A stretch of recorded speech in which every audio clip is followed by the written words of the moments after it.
Now, we've been asking what's the weirdest transfer that has happened. This is a question that we posed on the Sky Sports News, Instagram page yesterday. It got thousands of you involved and loads of you have been tweeting us #TransferTalk. Just to prove it, before we get to the panel, Zoe Pearson says Stephen Colker to Liverpool was an unexpected move. We've had James Merton says Gregor Raziak and Andy Booth to Tottenham. He says they didn't work out, but Rafa van der Vaart was a big shock to Tottenham. That one did work out. Ethan says Kieran Trippier to Newcastle. Barry says Paulinho to Barcelona. We've got loads here, but who go first? Quaker, do you want to go first? What's your one that you've picked out? This one was one of the most infamous transfers of all time. You would have expected the players of this quality, Tevez and Mascherano. Would it be the Nou Camp? Would it be the Bernabeu? No, it was Upton Park. Ended up going to West Ham in one of the most bizarre transfers of all time in 2006. Both 22 years old at the time, off the back of a really good World Cup for Argentina in Germany.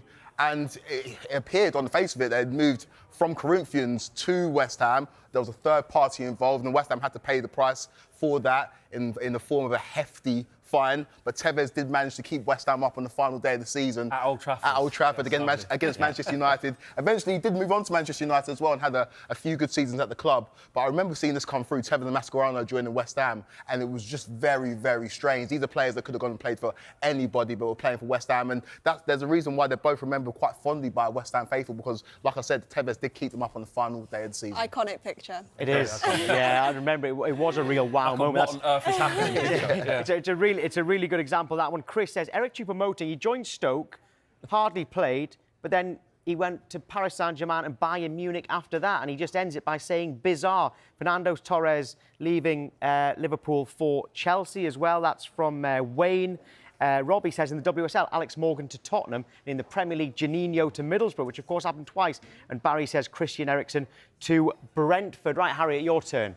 I've gone for Diego Costa because I just want to talk about this announcement video. Oh no, sorry, we're doing. I've done the wrong order. I'll take it from there then. Sorry, I've done the wrong order. Right, flex. Yeah, I mean, Thomas Gravesen, as you can see there, went to Real Madrid from Everton, and it was one of the most bizarre transfers.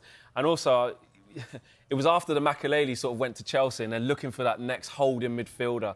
And I don't think many people in world football, European football, would have thought it would have been Thomas Gravesen, who was actually really influential and a strong, good player at Everton. But that definitely, £2.5 million, 2005, that raised a lot of eyebrows. Right, very quickly, Harriet, we know who you're going for. Yeah, iconic announcement video, wasn't it, with the Wolves? He actually said he was quite scared that one of the Wolves at any point was going to jump over him. Came on a free transfer. Wolves needed a few more options in an attacking sense, didn't they? A return to the Premier League, but probably not to the location we expected. Incredible. Right.